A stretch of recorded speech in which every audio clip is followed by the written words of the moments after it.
నమస్తే సార్. ఇప్పుడు 11 అని చెప్పి స్క్రిప్ట్లు చేసుకోవడానికి అరే మీరు కమెడియన్ కూడా తక్కువరా. మీరు కమెడియన్ అట్లీస్ట్ ప్రజలు నవ్వించడానికి, ప్రేక్షకులు నవ్వించడానికి ఉపయోగపడతారు. మీకు కామెడీ చేయడం కూడా రాదు. మీరు అసలు మొన్న కార్పొరేటర్కి ఎక్కువ, ఎమ్మెల్యేకి తక్కువ అన్నారు చూసారా.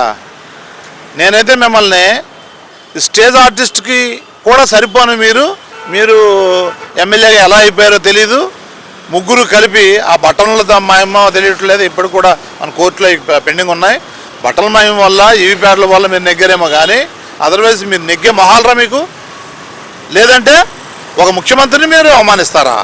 మాజీ ముఖ్యమంత్రిని మీరు అవమానిస్తారా? 40% ఓటు వచ్చిన ఒక నాయకుడిని, ఈ దేశంలోనే అత్యంత పవర్ఫుల్ అపోజిషన్ లీడర్ని, అత్యంత పవర్ఫుల్ అపోజిషన్ పార్టీని మీరు అవమానిస్తారా?